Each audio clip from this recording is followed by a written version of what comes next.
Depuis l'automne 2015, la Birmanie a confié son destin à Aung San Suu Kyi, icône mondiale de la résistance à l'oppression. «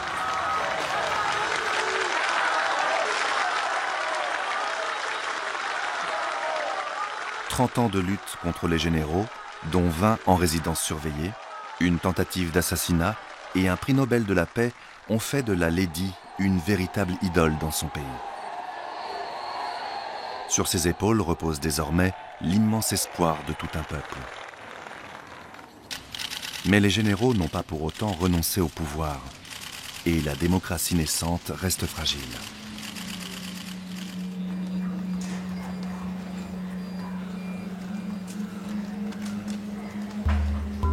Au cœur de ce changement, les 500 000 moines bouddhistes du pays jouent un rôle décisif. Ils interviennent à tous les échelons et dans tous les secteurs de la vie sociale. Un seul domaine leur est traditionnellement interdit, la politique. Mais une nouvelle génération de moines bouscule l'ordre établi. 3 d'entre eux, particulièrement engagés dans la société birmane, ont accepté de nous ouvrir les portes de leur monastère. Chacun d'eux mène un combat pour la Birmanie de manière très différente, parfois même opposée, mais toujours au nom du bouddhisme.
Je m'appelle Utobita. J'ai 35 ans et cela fait 16 ans que je suis devenu moine.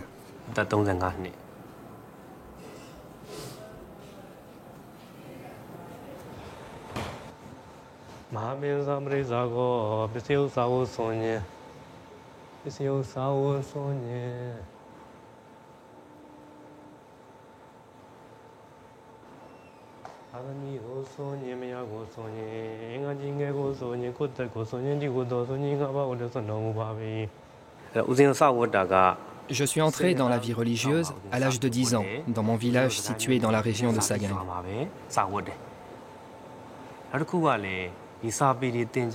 Et puis, en suivant l'enseignement de Bouddha, je me suis dit que c'était mon destin de propager la religion. Aujourd'hui, une des principales raisons qui me motive à rester moine est la situation politique de mon pays.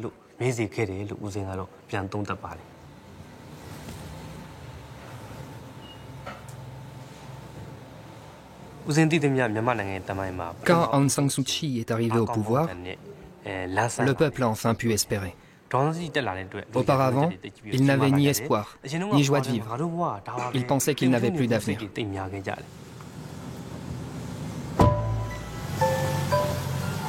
Tobita est attendu.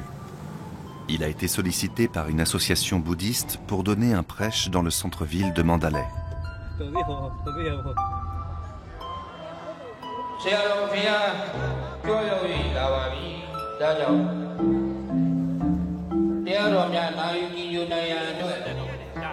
Plus encore que son engagement en faveur d'Aung San Suu Kyi, c'est sa liberté de parole très rare chez les moines qui est appréciée par les organisateurs de l'événement.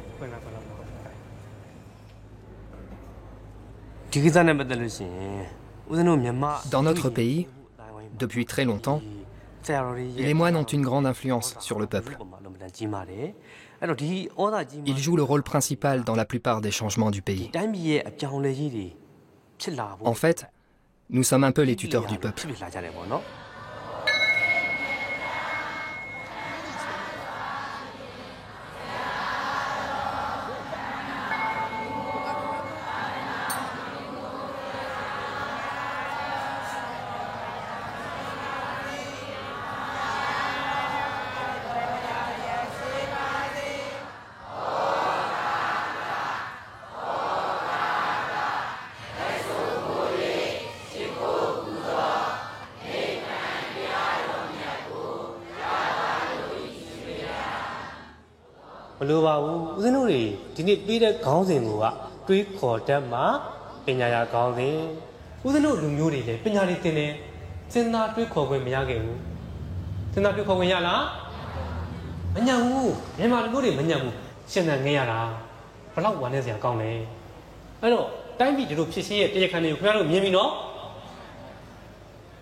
Nous les moines, nous sommes convaincus que le bouddhisme se développe avec la démocratie.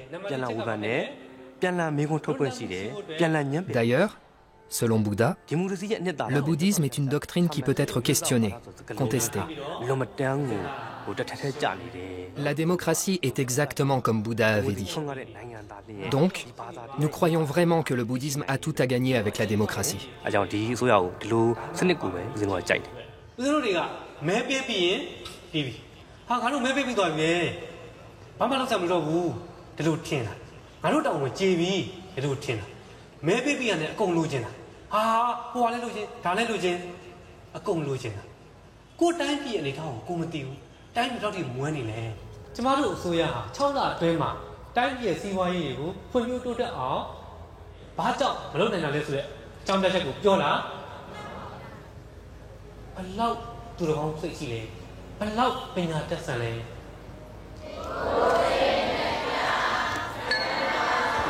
Aider les Birmans à prendre leur marque dans une nouvelle ère démocratique.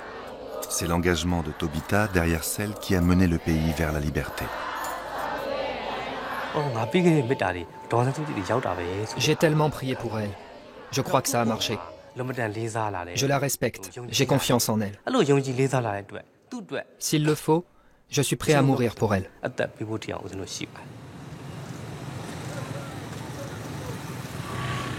L'engagement au service du peuple birman jusqu'au sacrifice. Ce sens aigu du devoir, les moines l'ont prouvé à de nombreuses reprises. Et parfois, ils l'ont payé cher. Septembre 2007. Alors que le pays est plongé dans une crise économique majeure, la junte militaire décide d'augmenter le prix de l'essence. Le peuple est à bout. Alors, les moines interviennent et descendent dans la rue, du jamais vu en Birmanie. Surprise, l'armée laisse faire, mais de jour en jour, le mouvement prend de l'ampleur. La révolte devient révolution. La révolution de safran en hommage à la couleur de leur robe.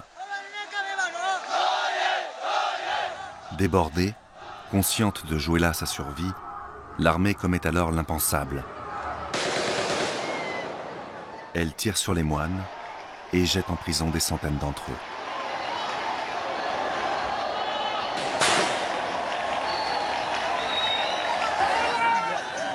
La révolution a échoué. Mais une nouvelle fois, la junte a révélé son vrai visage et le peuple birman reste marqué à jamais.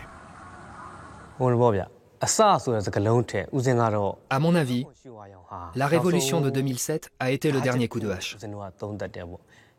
Pour abattre ce grand arbre, il a fallu de nombreux coups de hache, pendant des années. Et avec celui de 2007, l'arbre de la dictature est tombé. Dès 2011, la Birmanie s'ouvre à l'économie de marché et à la société de consommation. Mais un demi-siècle de terreur et d'isolement économique a fait de ce pays autrefois le plus riche de la région, l'un des plus pauvres du monde. Alors ce sont les moines qui compensent.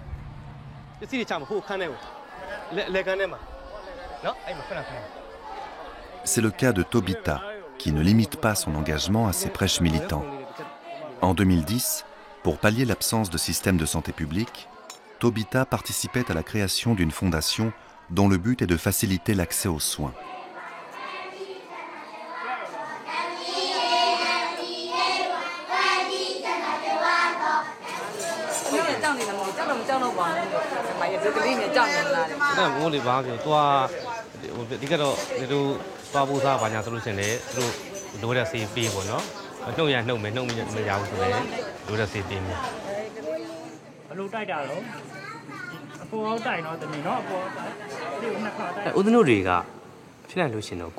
Si c'était possible, on préférerait ne faire que notre travail de moine.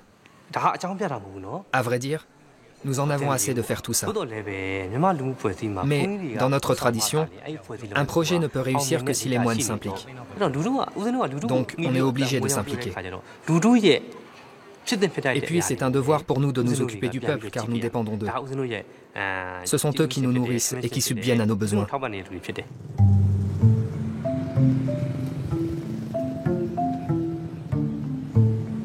L'interdépendance. C'est le principe fondamental du système social birman.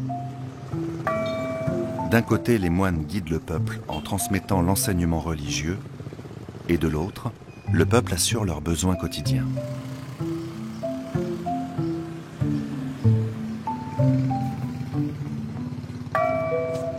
Chaque matin, dans les rues de Birmanie, le rituel de l'aumône rappelle le lien de la population du pays avec les moines.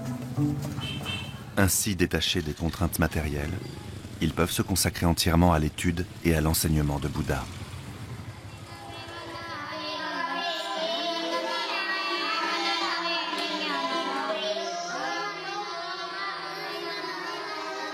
Pour les enfants des familles les plus pauvres, entrer dans une école monastique est parfois le seul moyen d'échapper à sa condition sociale. L'apprentissage se poursuit dans des universités religieuses. Certains moines se contentent d'une vie modeste dans les monastères, d'autres deviendront des personnalités influentes de la société birmane, des vénérables. Le bouddhisme pratiqué en Birmanie est le Theravada, comme en Thaïlande, au Cambodge et au Laos. Un bouddhisme bien plus traditionnel que le bouddhisme tibétain, plus connu en Occident.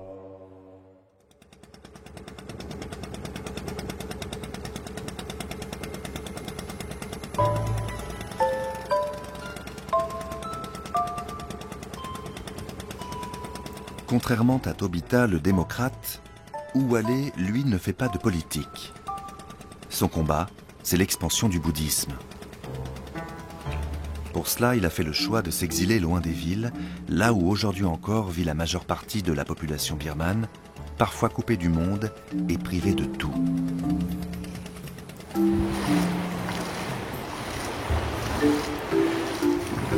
Ici, au sud de l'Arakan, réside une importante communauté Chin, l'une des 135 minorités ethniques reconnues par la constitution birmane.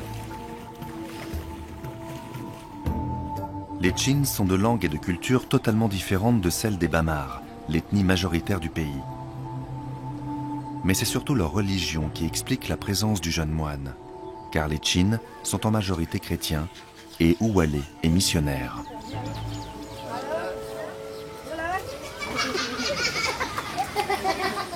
Cette corporation de moines est la réplique exacte des missionnaires chrétiens.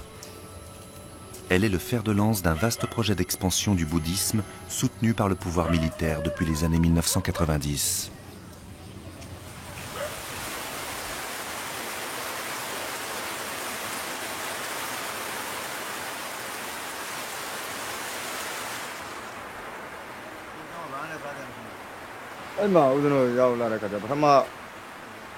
Au début, quand je suis arrivé ici, les villageois me servaient mes repas. Mais le riz était tellement foncé et dur que je n'arrivais pas à le manger. En plus, les villageois ne me rendaient pas visite. J'étais seul la plupart du temps. Ça m'a fait réfléchir au sens de ma mission. En continuant tout seul, comme ça, il ne me restait plus que la méditation. Alors, j'ai commencé à réfléchir. Comment attirer les gens de la région au monastère? Et quelle stratégie déployer pour ça? Et puis j'ai trouvé. À chaque fois que j'allais en ville, j'achetais des bonbons que je distribuais à tous les enfants du village. Peu à peu, les parents et d'autres gens sont venus au monastère. C'est comme ça que j'ai pu attirer les villageois et les amadouer.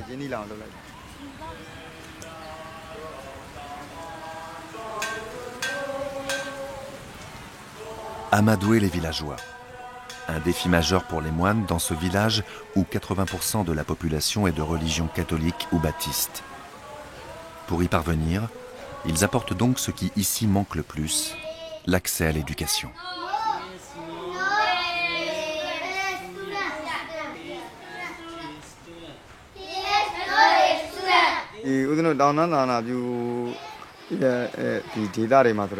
Dans ce genre de région reculée, la plupart des familles n'ont pas les moyens d'envoyer leurs enfants à l'école.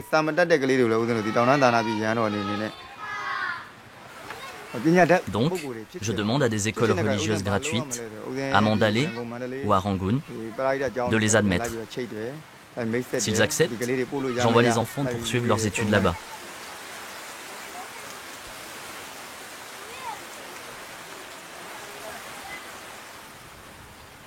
Le travail accompli par les moines dans ces villages où l'on manque de tout est parfois considérable. Mais il a toujours une contrepartie. C'est là le sens profond de leur mission, la propagation du bouddhisme partout et sous toutes ses formes.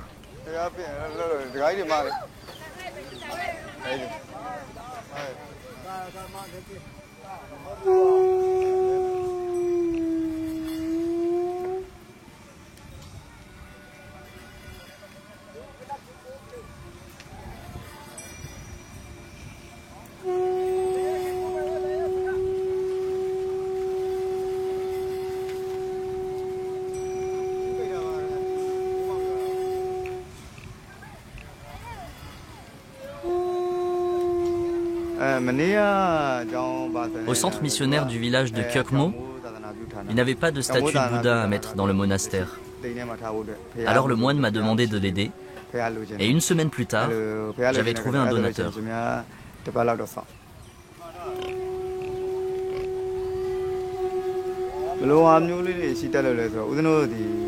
Notre travail de missionnaire sert simplement à transmettre notre religion aux populations locales qui n'en ont pas, afin qu'ils puissent améliorer leur vie.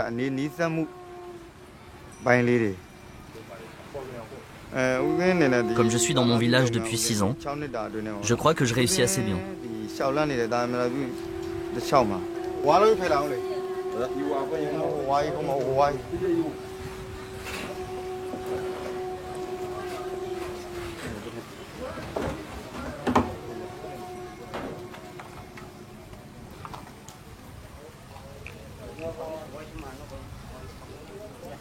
C'est bon là, non? Elle est là. On va comment? Oh oui. Ah, de fêter bien là. Ah, mai de ya da du. Donc à. Oui. Nào đi. Nào đi.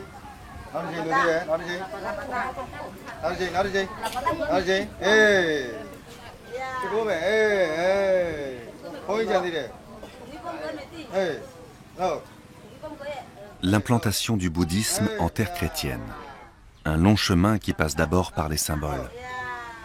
La construction de pagodes, de monastères et autres lieux de culte est donc le premier travail des moines missionnaires. Reste à conquérir les cœurs et les esprits, une tâche autrement plus difficile.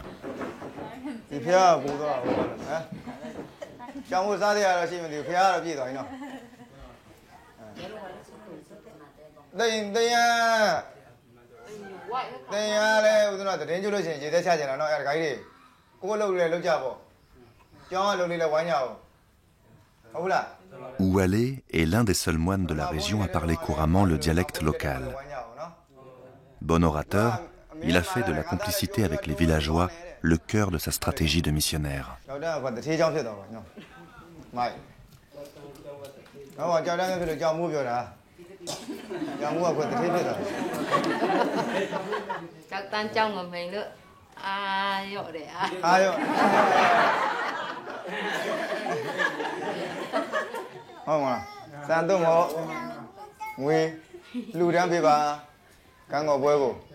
Non, c'est un lait, de maïro, ou non, bah là, l'ouah, mais le solo ou, non, raji, là il est ma cabou, non, cái đó sang lưu đám mà rồi em, nãy giờ bôi à sao mà cho nên điều đó là mình để chụp chứ mà, không phải, cái bôi đẹp đẹp bôi cô cả, cái nó rồi giờ bôi sâu, bôi xin gì chứ mà đấy, nó.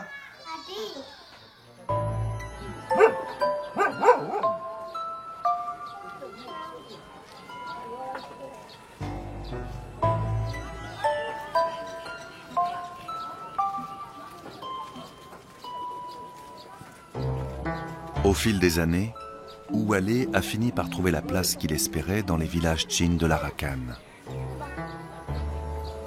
À son actif, une pagode, une école monastique, de nombreux lieux de culte et 570 enfants envoyés dans les écoles religieuses des grandes villes.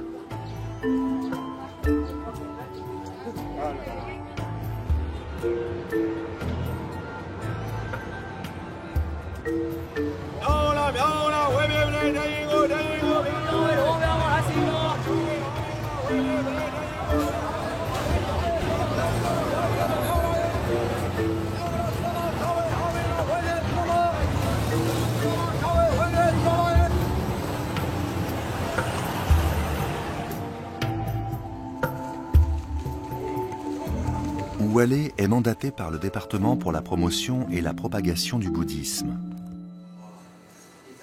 Fondée au début des années 1990, cette institution gère l'ensemble des missionnaires de Birmanie sous l'autorité du ministère des Affaires religieuses.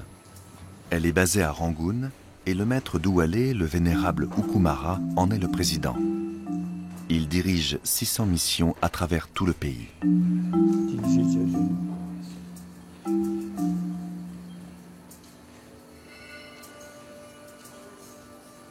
Aku juga di Natal Sakho, dong lah bay Nasakho ni ani mah bahasa kang buat buat lau pun deh. Nyu ni jauh pala dah nak buat tanah mah, dah ye dah cakap buat ni pun.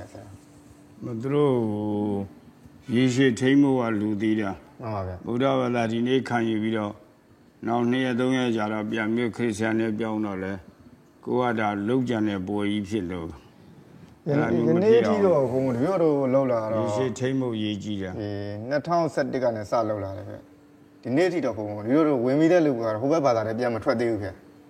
No, nezane tahun nanti dah apa naya dua. Di sini mana be, apa naya mungkin dah biar dah biar nabe. Era dia le sih. Dia tu pinya ye ni, dah nak juga be.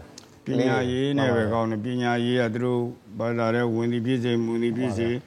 Terus pinya ye sedang minti bedo abi, terus ya adinya le min lame, terus ya jemu le min lame, terus ya dua kori le min lame. Pemadam dia udiu jauh masih dia usah dia. Aku bola bala jauh ni dulu sila ro. Memang ada nengan lalu ya, memang saya mati mati dia mah, terus le mati mati dia mah. Nengan orang dulu tu ejan dah mune, nemi pembiu mune ni. Dah dia apa? Dah era baju lusin, budak dia ro, piana ni dia piana, piana ni dia piana ni dia, nengan orang ejan dah mungkin. Dah di nama ni je. Le bouddhisme, vecteur de paix. Aux yeux des moines, l'affirmation ne fait pas de doute. Mais le pouvoir militaire y a perçu un autre intérêt. Il a vu dans le prosélytisme bouddhiste un moyen efficace d'étendre la domination birmane sur les nombreuses ethnies minoritaires du pays. Depuis le début des années 1990, l'armée finance donc le missionnariat. C'est la birmanisation, ce grand projet des militaires destiné à asseoir leur pouvoir sur les minorités. 135 ethnies officielles, parlant une centaine de langues et dialectes, arbitrairement regroupées dans une seule nation. La Birmanie est une mosaïque. Il y a les Bamars d'abord, l'ethnie majoritaire du pays. Et puis il y a les Shan, les Karen, les Gatchin, les Chin, les Arakanais, et une myriade de minorités réparties sur les zones frontalières. Dès son indépendance en 1948, l'Union de Birmanie avait donc tout d'un pari impossible. It was at an early hour, specially chosen by Burmese astrologers, that Rangoon marked Burma's full assumption of independence. In place of the Union Jack, the Burmese national flag was hoisted with all due ceremony. Le propre père d'Aung San Suu Kyi, le général Aung San, héros national de la guerre d'indépendance, y laissera la vie, assassiné pour avoir voulu créer une fédération birmane plus respectueuse des minorités.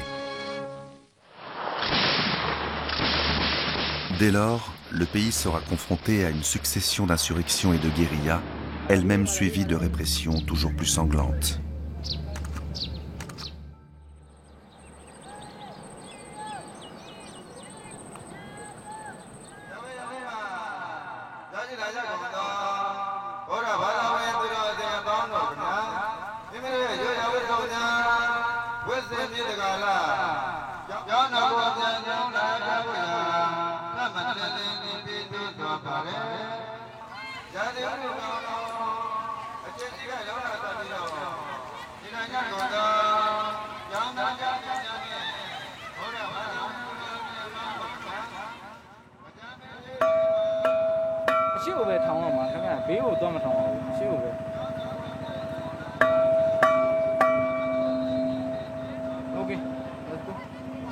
C'est un grand jour au monastère d'Oualé. Un jour de conversion au bouddhisme pour plusieurs membres de la minorité Chin.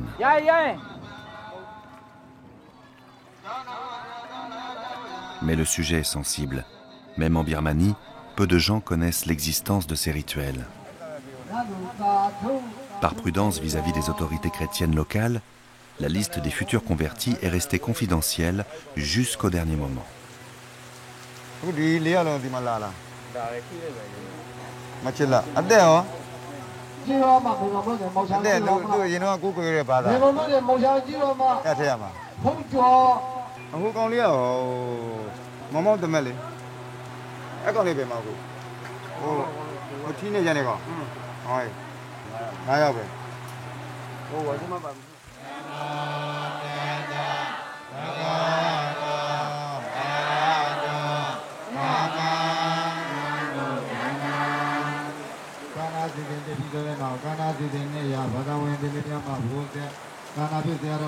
La conversion n'existe pas dans le bouddhisme, car c'est une philosophie à laquelle il suffit simplement d'adhérer.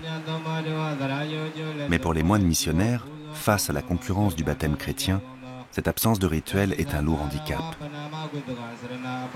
Alors, pour compenser, les moines ont créé peu à peu, officieusement, leur propre cérémonie de conversion.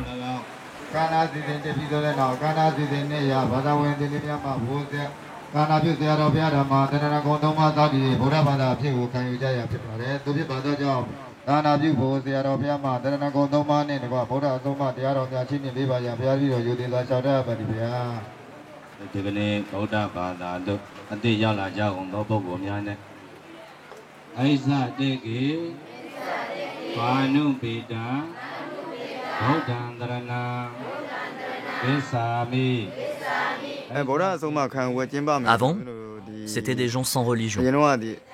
Certains croyaient en la montagne, l'eau, la terre. D'autres avaient déjà une religion, comme le christianisme. Aucun n'avait encore eu la chance de découvrir les enseignements de Bouddha. On pourrait dire qu'ils se convertissent au bouddhisme, mais nous, on préfère ne pas utiliser le mot « conversion », car c'est insultant pour les autres religions.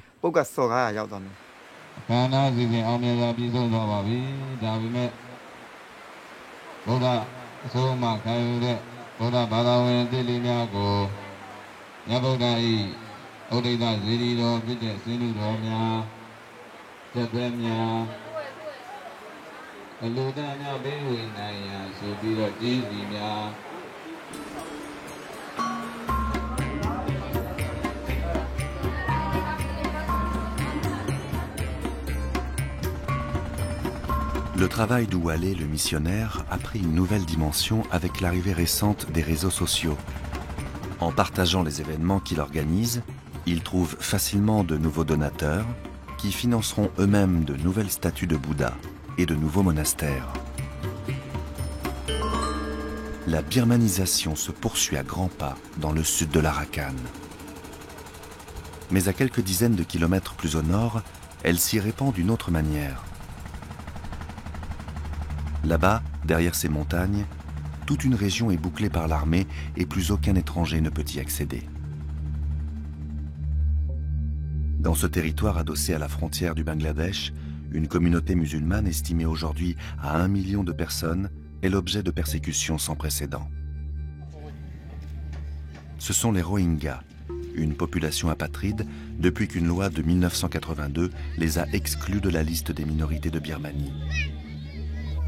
Installés pour certains d'entre eux depuis le XVe siècle dans l'Arakan, ils sont considérés aujourd'hui dans le pays comme des migrants illégaux venus du Bangladesh.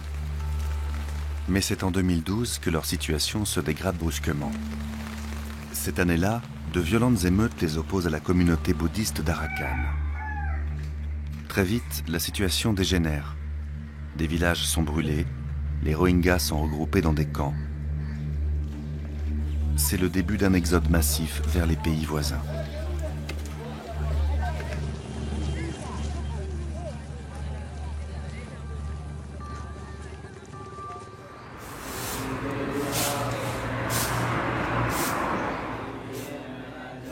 Derrière ces événements, des organisations de moines bouddhistes nationalistes, ouvertement racistes et xénophobes, ces mouvements ont joué un rôle majeur dans les violences en encourageant la haine, notamment sur les réseaux sociaux. Depuis, le nationalisme bouddhiste occupe une place centrale dans la vie politique birmane. Hutu Seta est le fondateur d'un groupe de moines extrêmement actifs dans cette mouvance. Notre organisme s'appelle l'Union des moines bouddhistes patriotiques. Notre président est Unyarna Dhamma, et moi j'en suis le secrétaire, Hutu Seta.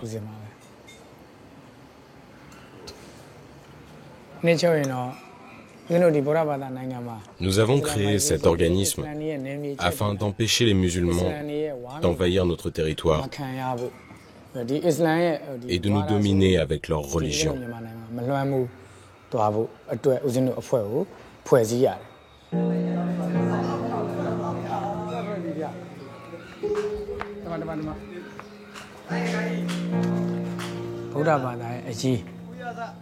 J'ai peur que la religion bouddhiste soit menacée, ainsi que notre culture. Comme il y a d'autres religions qui entrent dans notre pays, du fait de l'immigration, on n'arrive plus à préserver notre culture. Et on perd notre identité birmane. Je voudrais que notre culture soit bien préservée.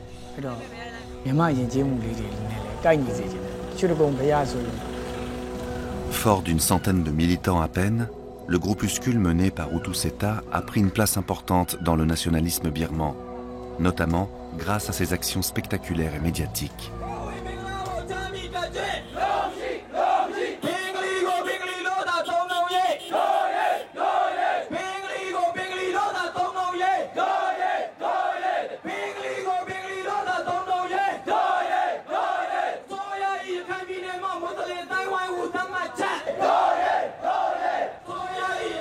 Ce jour-là, en plein centre de Rangoon, le groupe de moines activistes s'attaque une nouvelle fois aux Rohingyas. Ce sont eux qu'ils appellent les Bengalis, car ici en Birmanie, on nie leur droit de se donner un nom. On nie même leur existence en tant que peuple. Ils sont l'objet de toutes les haines.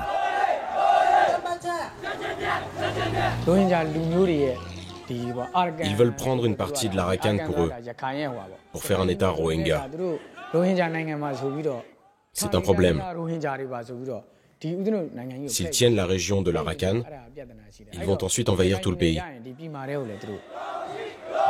Dans la population birmane, les idées des groupes nationalistes rencontrent bien peu d'opposition. La peur des migrants et de l'islamisme radical s'ajoute à un sentiment anti-musulman déjà profondément ancré dans les mentalités birmanes.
Il y a quelques jours, Aung San Suu Kyi a osé proposer l'emploi de l'expression « communauté musulmane d'Arakan » en guise de compromis entre les mots Rohingya et Bengali, un affront pour les moines nationalistes et la raison de leur colère.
En Arakan, selon un récent rapport du Haut-Commissariat aux droits de l'homme des Nations Unies, les persécutions commises contre les Rohingyas constituent des crimes contre l'humanité. Depuis l'automne 2016, on dénombrerait 1000 morts et 80 000 déplacés. Certaines ONG évoquent un risque de génocide.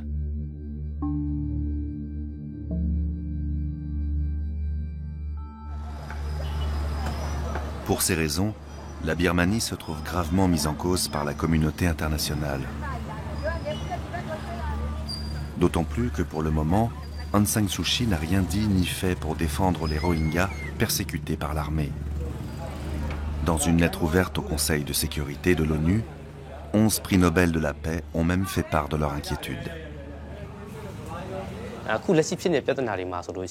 Chaque fois qu'il y a des problèmes dans le pays, ce sont les militaires qui les créent. Et c'est le gouvernement actuel qui est pointé du doigt. La criminalité, les guerres civiles, la question des musulmans dans l'Arakan sont sous la responsabilité des militaires. Mais pourtant, c'est le gouvernement d'Aung San Suu Kyi qui est pointé du doigt.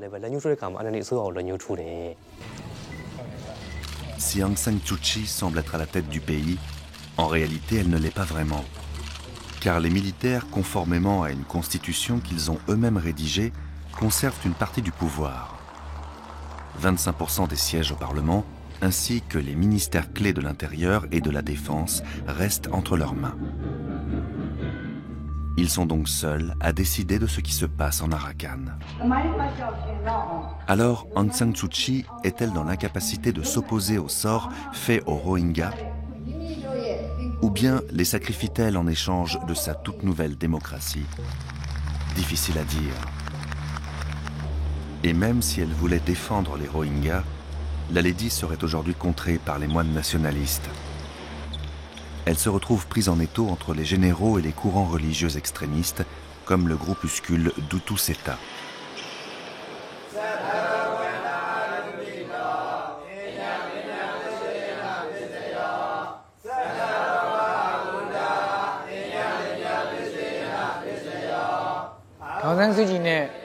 Depuis 2012, les idées de Aung San Suu Kyi et les nôtres sont opposées. Il y a quelque temps, nous avons fait voter une loi pour la protection de la race et de la religion. C'était nécessaire de le faire, car les musulmans se reproduisent beaucoup. Les 33 députés de son parti, la LND, s'y étaient opposés.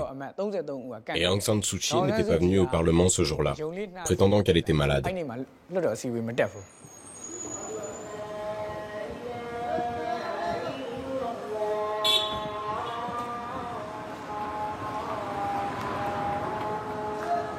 Protéger la race et la religion. C'est le sens d'une loi xénophobe votée en 2015 qui limite les mariages interreligieux et interdit la polygamie. Une loi taillée sur mesure contre les 5% de musulmans du pays. Mais surtout, cette loi est une grande victoire politique des moines les plus radicaux, comme l'Union patriotique des moines de Birmanie.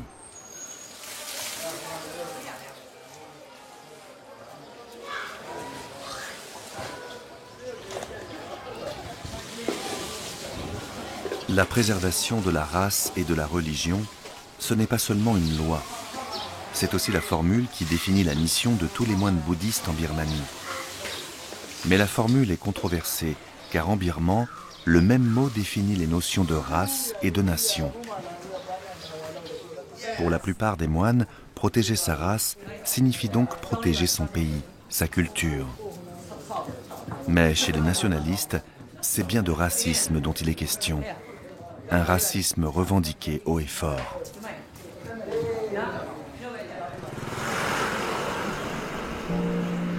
À l'échelle du pays, un groupe extrémiste bien plus puissant a réussi à cristalliser, autour du thème de l'identité nationale, l'essentiel du débat public. C'est le Mabata, le groupe de moines nationalistes le plus influent de Birmanie. Ce jour-là, Duttu Seta est invité à prendre la parole à l'occasion de leur 4e anniversaire.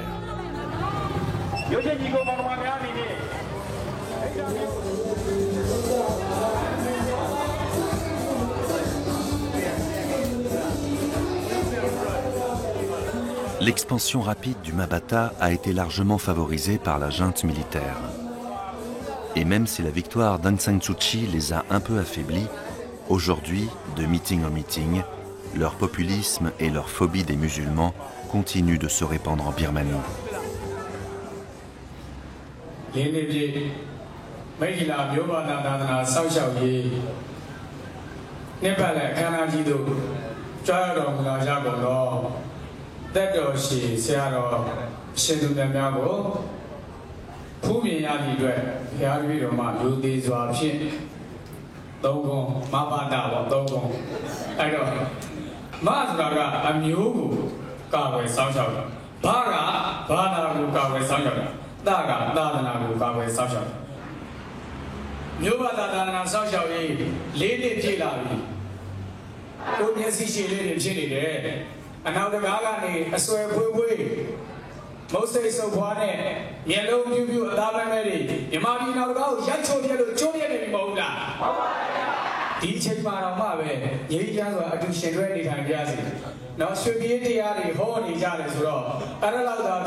On nous accuse de semer la haine au lieu de pratiquer la religion pour la paix.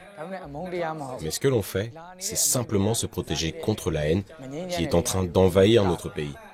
Ce n'est pas nous qui propageons la haine.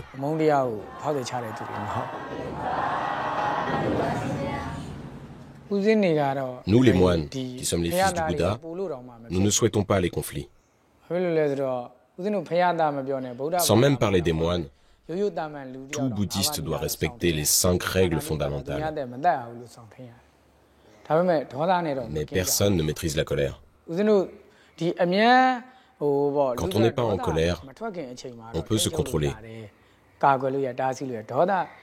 Mais comme Bouddha l'a dit, lorsqu'on est en colère, on devient aveugle. On ne se contrôle plus. Et alors nous, en tant que moines, on ne peut plus leur enseigner qu'il ne faut pas tuer, même si Bouddha nous dit que c'est un péché.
À mon avis, le danger de Mabata prend de l'ampleur. Quand je vais dans les zones rurales, les gens me posent la question. Notre pays deviendra un pays musulman si Aung San Suu Kyi arrive au pouvoir? Est-ce vrai que les métèques occupent une grande partie du gouvernement? Bien sûr que ces choses ne sont pas vraies. Mais les gens dans les zones rurales le croient vraiment. À qui la faute? C'est Mabata qui leur a mis ces idées dans la tête.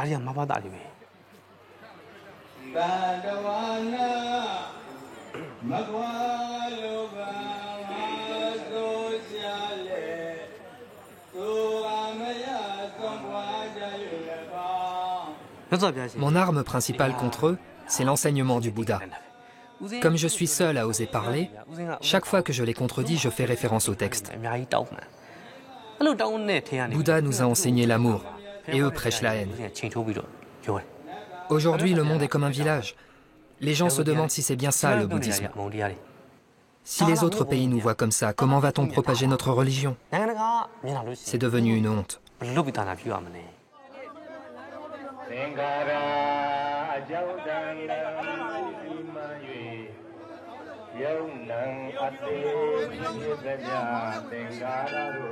C'est un jour de deuil pour Tobita. Son vieux maître est mort et les bouddhistes de Mandalay lui rendent un dernier hommage avant sa crémation.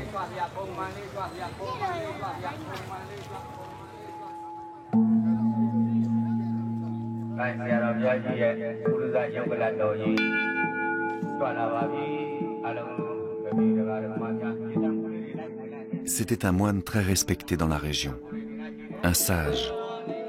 Il laisse derrière lui une communauté de moines divisés et profondément inquiète.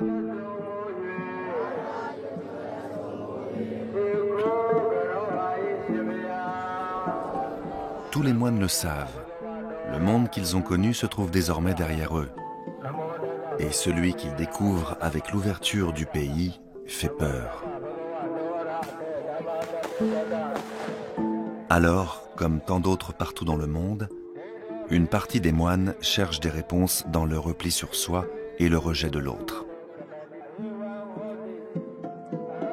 Mais en Birmanie, l'influence de ces groupes est telle que la haine qu'ils propagent menace aujourd'hui une démocratie encore très fragile.